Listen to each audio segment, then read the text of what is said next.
Assalamualaikum warahmatullahi wabarakatuh. Waalaikumsalam warahmatullahi wabarakatuh. Teman-teman, hari ini kita di pertemuan keempat di mata kuliah kepanduan. Hari ini kita akan membahas 3 materi. Nanti ada fungsi dan peranan kepramukaan, struktur organisasi gerakan pramuka, dan Trisatya dan Dasar Dharma.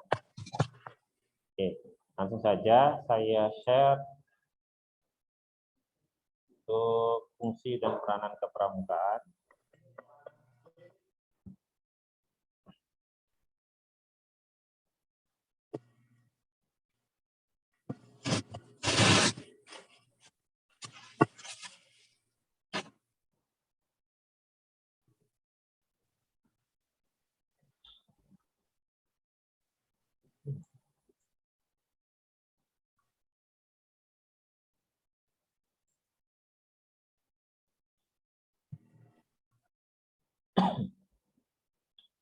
Teman-teman yang di rumah kelihatan?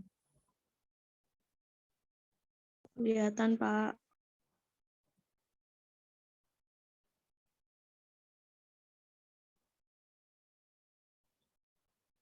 Oke.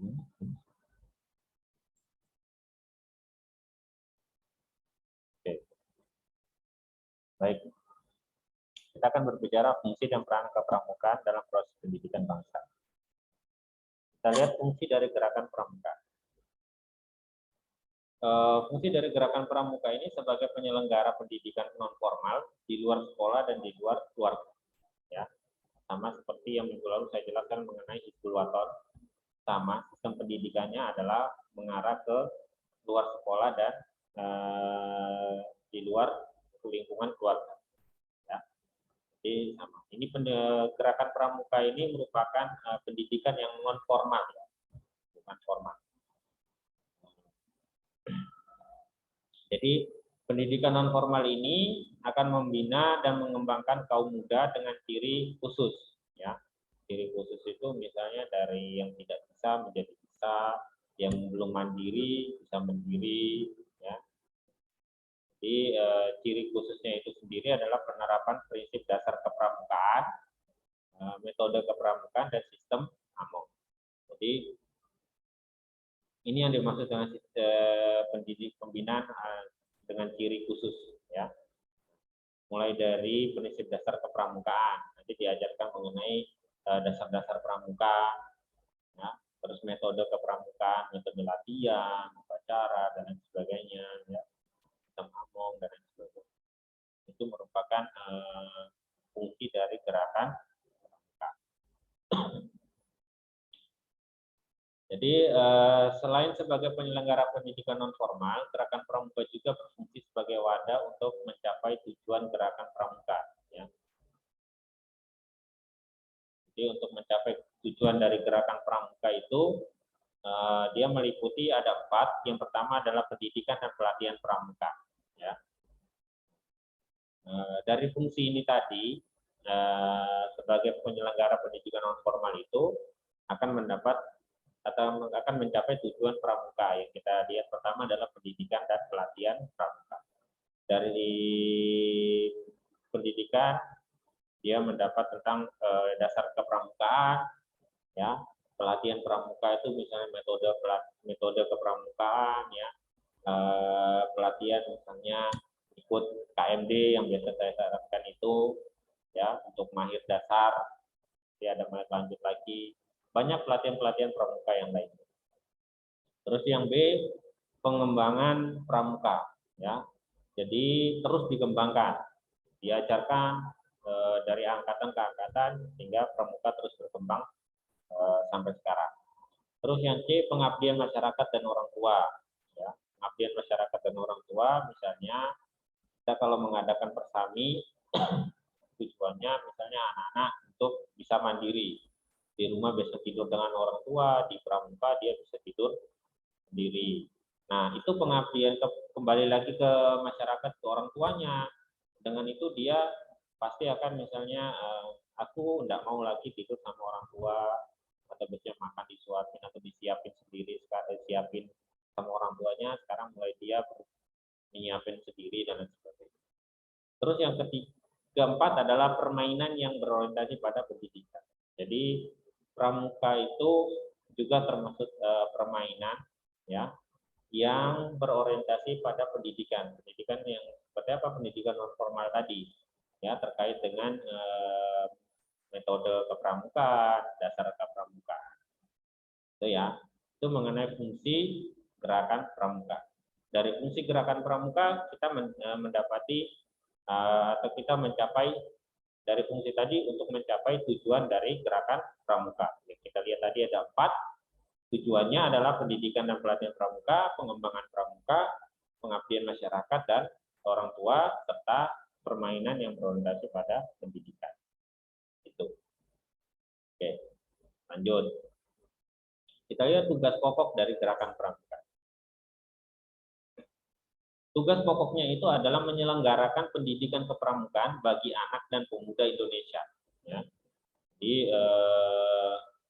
ini tujuan pokoknya, menyelenggarakan pendidikan kepramukaan bagi anak dan pemuda Indonesia menuju tujuan gerakan pramuka sehingga dapat membentuk tenaga kader pembangunan yang berjiwa Pancasila ya, dan sanggup serta menyelenggarakan pembangunan masyarakat, bangsa dan negara.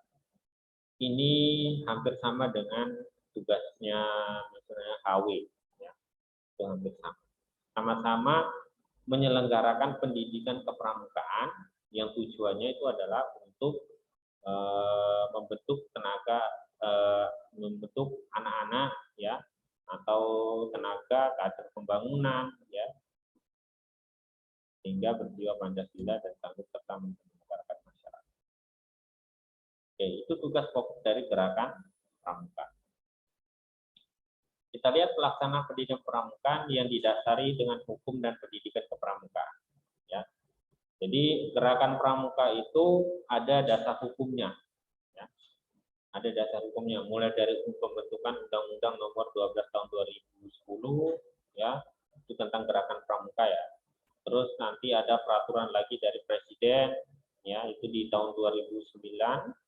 Setelah itu ada peraturan Menteri Pendidikan Nasional di tahun 2008, dan ada keputusan Kuartir Nasional Gerakan Pramuka itu di tahun 2007,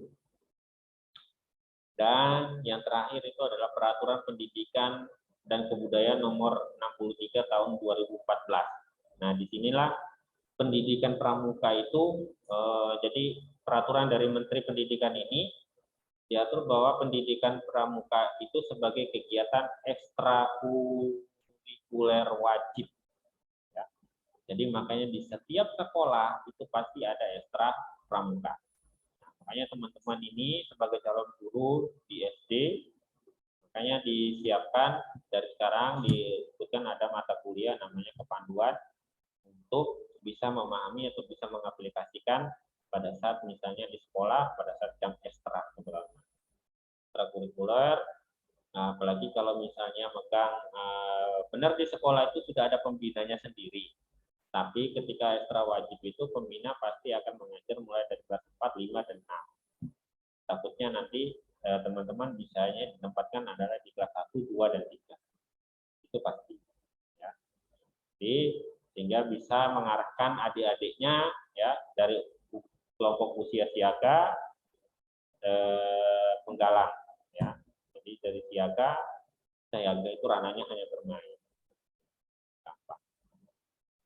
Jadi itu. Jadi peraturan menteri inilah yang mengeluarkan di tahun 2014 itu sehingga pramuka itu diikutkan sebagai ekstrakurikuler wajib. Dulu tidak wajib ya. Di tahun 2013 ke bawah itu belum wajib. Nah, itu dasar hukum dari pendidikan kepramukaan. Kita lihat yang berikutnya adalah kedudukan pendidikan kepramukaan. Kita lihat secara umum pengertian dari ekstrakurikuler. Ekstrakurikuler itu merupakan kegiatan pendidikan yang dilakukan peserta didik di luar jam belajar kurikulum standar. Jadi dilakukan di luar jam belajar. Ya. Nah, tujuannya untuk apa? Yaitu untuk misalnya agar peserta didik dapat mengembangkan kepribadian, minat, dan kemampuan di berbagai bidang di luar bidang akademik. Ya. Jadi kalau anak itu di dalam kelas terus pengajaran itu akan stres, sumpah. Nah, disitulah diadakan ekstra gini agar anak-anak itu bisa mengembangkan kepribadiannya, ya, mulai dari minat, bakatnya. Ada anak kan yang kita tidak bisa menilai dari hanya nilai dari akademisnya saja, non akademisnya juga harus dinilai. Ya. Jadi tidak bisa disamaratakan semuanya harus bisa harus unggul di akademis, tidak bisa. Jadi itu merupakan pengertian dari ekstra kurikuler. Oke. Ini kedudukan dan pendidikan kepramukaan ya. Oke, materi pertama selesai untuk fungsi dan peranan pramukaan. Ada pertanyaan terkait peranan dan kepramukaan, fungsi dan peranan kepramukaan? Tidak ada? Oke, kita lanjut ke yang kedua. Materi kedua adalah struktur organisasi. Ya.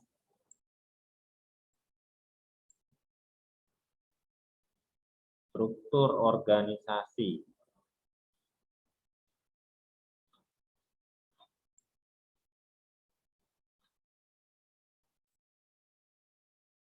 Baik. Struktur organisasi gerakan pramuka. Ini, struktur gerakan pramuka itu suatu bagan atau skema yang menggambarkan tingkatan-tingkatan organisasi gerakan pramuka, mulai dari tingkatan yang paling bawah sampai dengan yang paling atas. Ya. Dimulai dari presiden, itu secara umum gerakan pramuka. Bentar ya, Adan.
Baik, saya lanjutkan ya.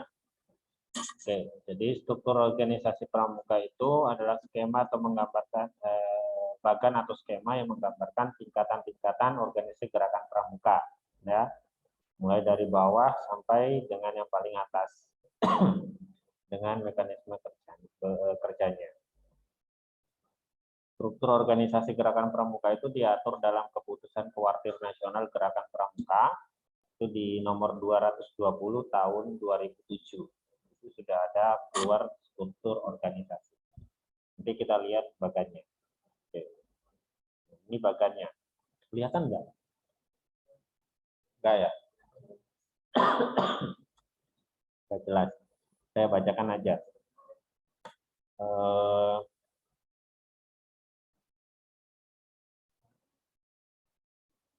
Jadi struktur organisasi gerakan pramuka itu yang paling pertama di atas ini adalah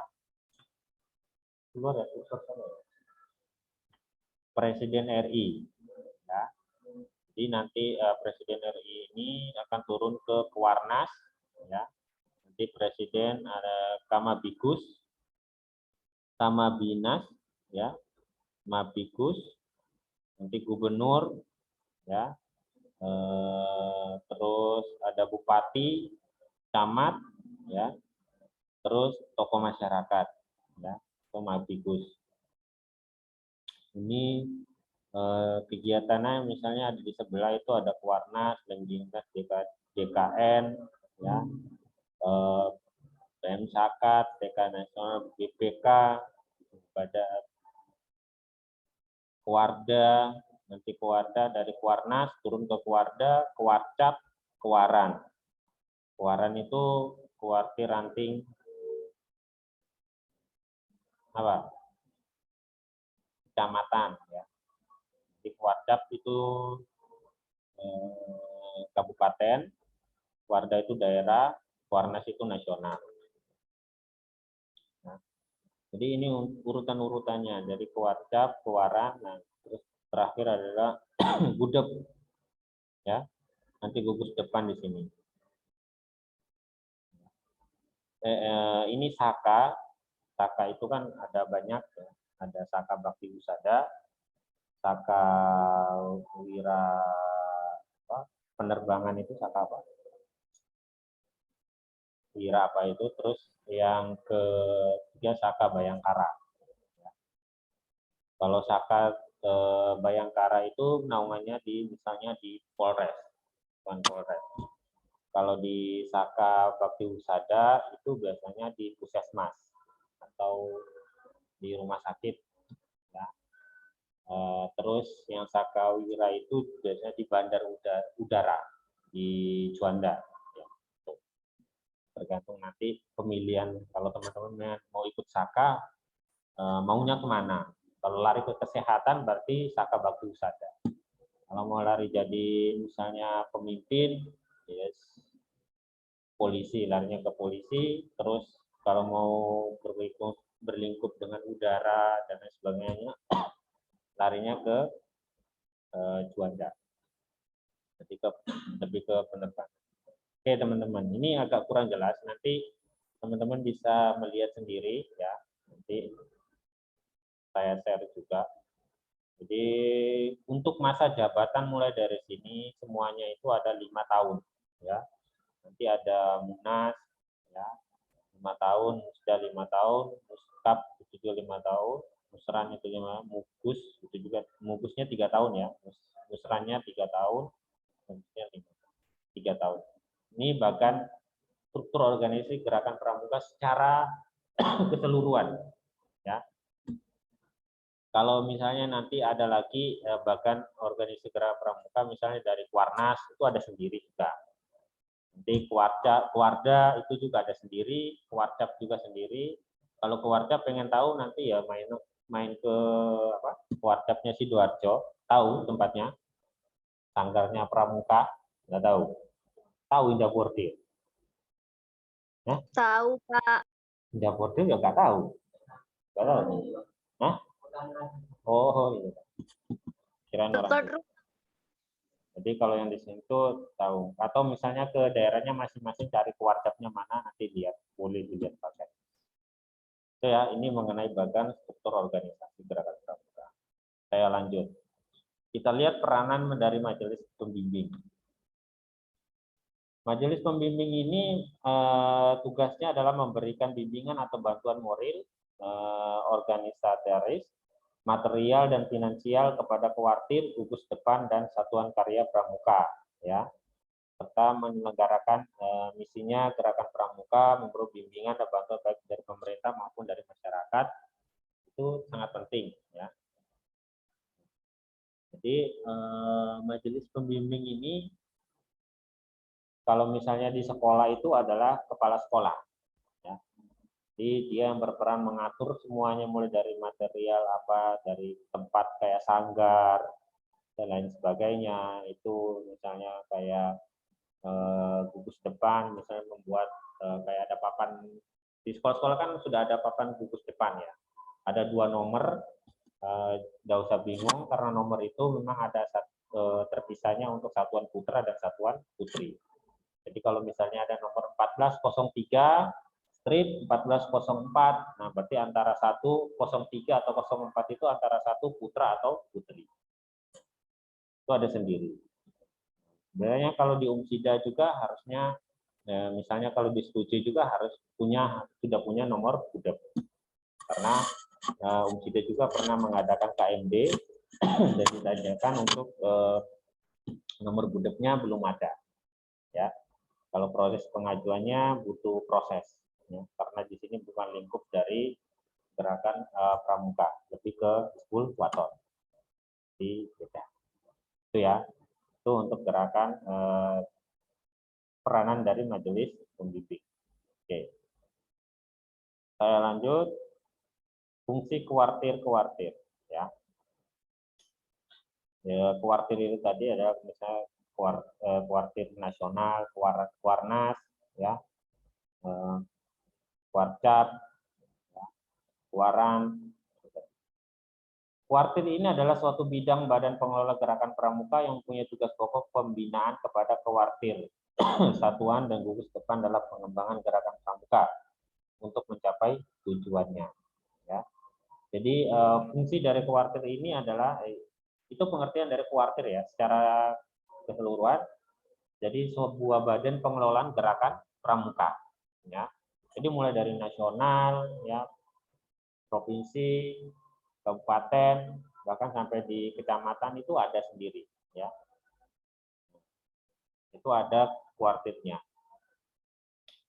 Terus ada fungsinya itu mengelola gerakan pramuka yang dipimpin secara kolektif oleh para andalan, ya, secara kolektif. Jadi misalnya kayak diurus tentang bagaimana gugus depan, ya. Sekolah misalnya semua sekarang harus punya gugus depan, harus ada tingkatan organisasi kepramukaan di situ, harus ada gugus depan, ya. Misalnya kayak pembentukan papan-papan nama, terus atau pengajuan untuk nomor budepnya, gugus depannya, itu adalah tugasnya kuartir. Jadi dia mengelola semuanya. Terus gugus depan, ya, tadi kita lihat kuartir, sekarang gugus depan. Gugus depan itu biasanya disingkat dengan gudep. Jadi kalau di papannya ada tulisan gudep, itu jangan kaget, oh itu berarti gugus depan. Itu merupakan suatu kesatuan organik terdepan dalam gerakan pramuka yang merupakan wadah untuk menghimpun anggota gerakan pramuka penyelenggara kepramukaan. Ya. Jadi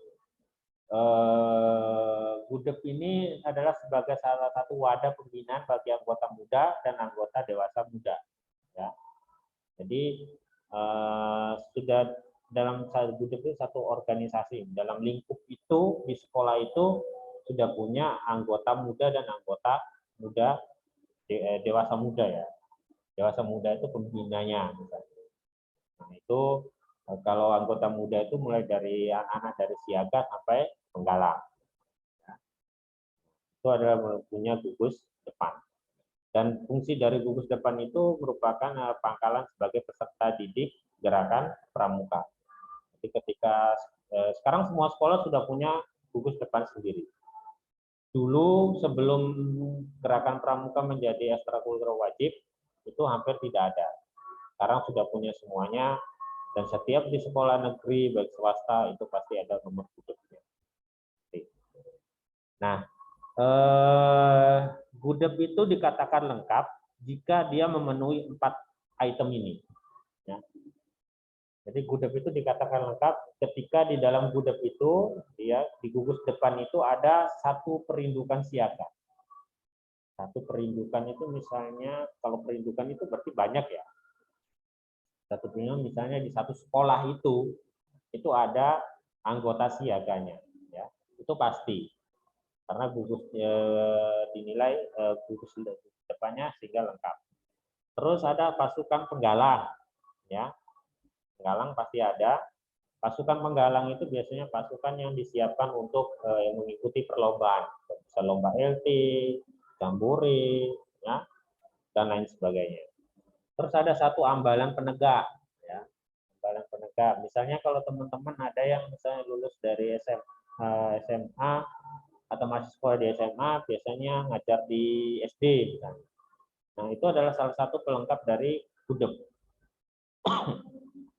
Jadi ada ambalan penegaknya. Terus ada satu racana pandega. Jadi harus ada pandeganya. Itu baru dikatakan gudeg itu sebagai satuan yang lengkap atau gudeg lengkap namanya. Tuh. Oke.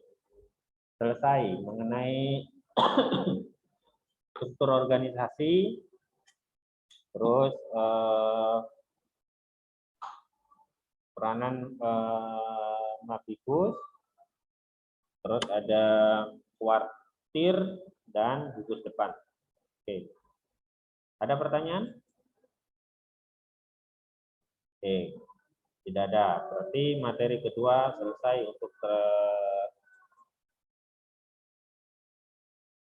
struktur organisasi kepramukaan. Kita lanjut ke materi yang terakhir, yaitu Trisatya dan Dasadharma. Oke. Trisatya dan Dasadharma itu merupakan kode kehormatan dari gerakan pramuka. Ya.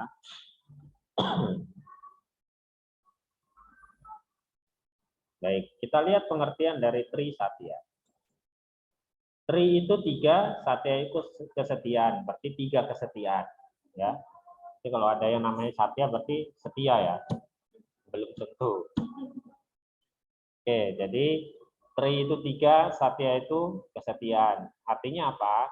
3 kesetiaan yang harus dipenuhi oleh ini kok double ya, dipenuhi atau dipatuhi oleh setiap anggota pramuka. Ya. Jadi Trisatya itu harus dipatuhi, ya, dipenuhi dan dipatuhi. 3. Nanti kita akan lihat isinya. Ya, dari Trisatya Tri itu 3, Satya adalah kesetiaan. Artinya 3 kesetiaan yang harus dipenuhi atau dipatuhi oleh setiap anggota pramuka. Jadi setiap bagi anggota pramuka yang masuk di anggota gerakan pramuka wajib memenuhi dan mematuhi Trisatya. Oke, kita lihat isi dari Trisatya. Kalau di HW, janji pandu HW ya. Trisatya, demi kehormatanku aku berjanji akan bersungguh-sungguh. Ya. Jadi cara pengucapan seperti itu. Ketika misalnya nanti kalau di teman-teman latihan atau apa upacara pembukaan terutama siaga, Trisatya pasti akan dipakai. Belum ke Dasadharma ya, kalau siaga. Jadi Trisatya, demi kehormatanku aku berjanji akan bersungguh-sungguh. 1. Menjalankan kewajibanku terhadap Tuhan dan Negara Kesatuan Republik Indonesia. 2. Menolong sesama hidup dan mempersiapkan diri membangun masyarakat. 3. Menepati dasar dharma. Ya. Ini sama yang kayak di HW, ya, menepati atau mentaati Undang-Undang Pandu AUI. Masih ingat kan? Saya harap masih ingat. Jadi ini isi dari Tri Satya. Ya. Ada 3. Demi kehormatan Tri Satya, demi kehormatanku, aku berjanji akan bersungguh-sungguh 1. Menjalankan kewajibanku terhadap Tuhan dan Negara Kesatuan Republik Indonesia. 2. Menolong sesama hidup dan mempersiapkan diri membangun masyarakat. 3. Menepati dasar dharma.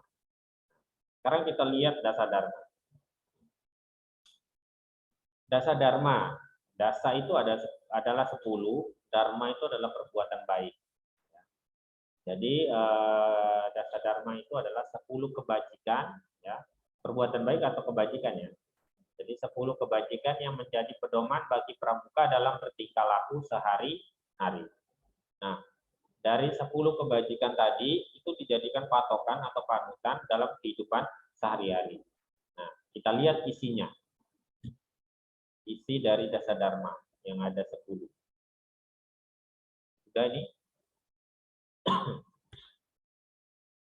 Oke, isi dasar dharma. Dasar dharma pramuka. Pramuka itu. Mengucapnya seperti itu ya. Jadi dasar dharma ini biasanya diucapkan pada saat upacara pembukaan latihan, ya. Terus upacara api unggun, yang nanti ada 10 orang lari keliling, ya. Nah itu nanti bentuknya seperti itu. Jadi dasar dharma pramuka. Pramuka itu 1. Takwa kepada Tuhan yang Maha Esa. Ya. Ini jelas. Bahwa di dalam kehidupan sehari-hari kita selalu melaksanakan kewajiban kita yaitu sholat 5 waktu. Ya. Misalnya mengikuti acara keagamaan lainnya, ya, sebagainya. Terus yang kedua, cinta alam dan kasih sayang sesama manusia, ya. Alam dipelihara, ya, jadi jangan dirusak. Terus kasih sayang sesama manusia, saling menolong, ya, saling ramah, tidak bermusuhan. 3. Patriot yang sopan dan kesatria. Patriot yang sopan dan kesatria. 4. Patuh dan suka bermusyawarah. 5. Rela menolong dan tabah. 6. Rajin, terampil dan gembira. 7. Hemat, cermat dan bersahaja. Jadi di dasar dharma itu kita diajarkan untuk hemat. 8. Disiplin, berani dan setia. 9. Bertanggung jawab dan dapat dipercaya. 10. Suci dalam pikiran, perkataan dan perbuatan. 10 itu hampir sama dengan HW. Kalau HW itu kan ada juga yang dapat dipercaya kan, yang ucapan yang pertama. Tuh. Jadi kalau di HW suci dalam hati, pikiran dan perkataan dan perbuatan. Kalau di gerakan pramuka itu di dasar dharmanya hanya suci dalam pikiran. Jadi kalau sudah ada pikiran berarti hati juga mengikuti, ya. Perkataan dan perbuatan. Itu isi dari 10 dari dasar dharma. Jadi biasa disingkat dengan apa? Kalau pengen cepat hafal, Taci, Papa, Vera, itu ya. Ini harus diaplikasikan ke adik-adik sehingga adik-adik itu menghafalkan dan bisa menerapkan dalam kehidupan sehari-hari.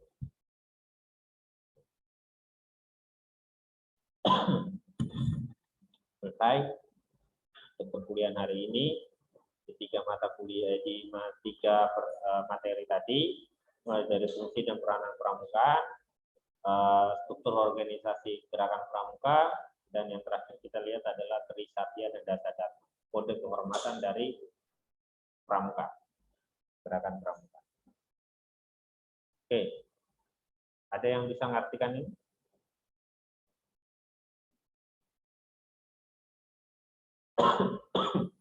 Yang di rumah? Nggak ada? Nggak ada ya, artikan sendiri aja. Oke, ada pertanyaan terkait ketiga materi tadi?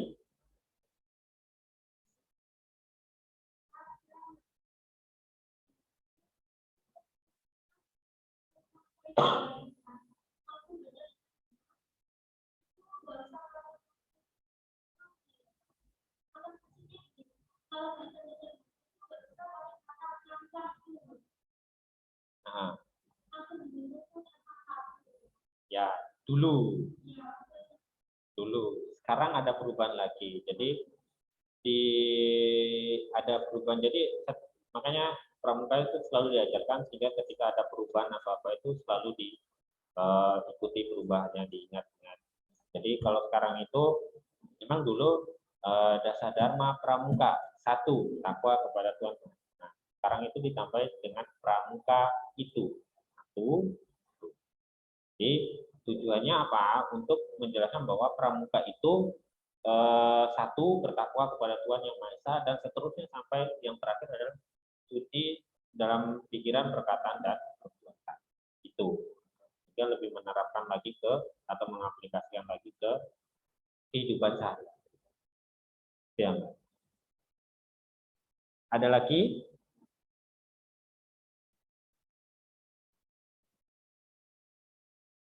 Tidak ada? Sudah ngantuk? Sudah lapar? Sudah lelah? Faizatul Fitria. Mohon izin bertanya. Pada pertemuan pertama kan Bapak pernah bertanya, perbedaan Trisatya dan Tridharma itu apakah sama atau berbeda begitu Pak? Terus ketika saya cari itu tidak ada. Jadi penjelasannya seperti apa Pak? Terima kasih. Oh, Trisatya dan Dasadharma. Tridharma Pak. Tridharma, sorry. Ini saya kasih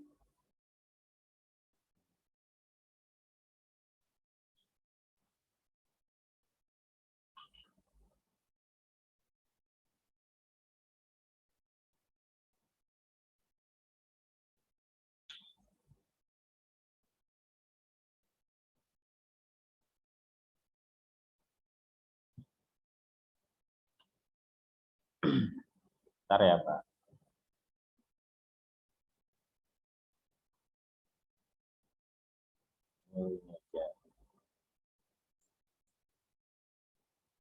Sudah tahu ya? Oke.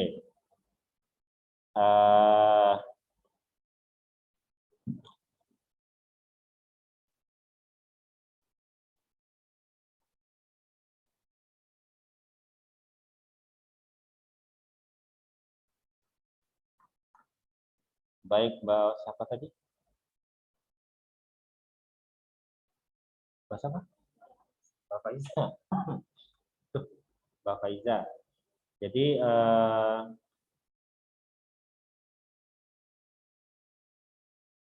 Trisatya dan seharusnya Dwi Dharma ya Mbak? Atau Dwi Dharma. Jadi Trisatya dan Dwi Dharma, bukan Tri, maaf, kemarin 3 ya, seharusnya ada Dwi Dharma. Jadi Dwi Dharma itu nanti patokannya lebih ke anggota siaga, ya. Nah, jadi perbedaannya itu dari bunyinya juga beda. Dari Trisatya tadi kan kita sudah melihat ada 3 tadi bahwa janjinya ada 3 tadi, sedangkan yang di Dwi Dharma itu hanya ada 2, yang di situ diperuntukkan untuk anggota siaga, ya. Jadi itu bunyinya seperti ini kalau Dwi Dharma itu siaga berbakti kepada ayah dan ibundanya. Terus yang kedua itu siaga berani dan tidak putus asa. Jadi itu termasuk dalam 2 kode kehormatan dari pramuka siaga, ya. Itu ada Dwi Satya dan Dwi Dharma, itu ya Mbak ya. Mohon maaf kemarin salah ya. Jadi ada Tri Satya. Jadi perbedaannya itu. Nanti kalau untuk yang 2 kode kehormatannya untuk penggalang itu ada 2 juga. Itu dari Tri Satya dan Dasa Dharma, ya. Jadi ada 2, ada masing-masing untuk kode kehormatan dari pramuka siaga dan pramuka penggalang. Itu ya Mbak. Faiza. Baik, Pak. Terima kasih. Untuk yang Dwi Satya, ya sama-sama. Untuk yang Dwi Satyanya itu bunyinya, demi kehormatanku, aku berjanji akan bersungguh-sungguh, satu, menjalankan kewajibanku terhadap Tuhan Yang Maha Esa, Negara Kesatuan Republik Indonesia, dan mengikuti tata krama keluarga. Terus yang kedua itu setiap hari berbuat kebaikan, ya. Terus yang Dwi Dharma itu isinya satu, siaga berbakti kepada ayah dan ibundanya. Yang kedua, siaga berani dan tidak putus asa. Jadi itu Mbak Baik. Ya.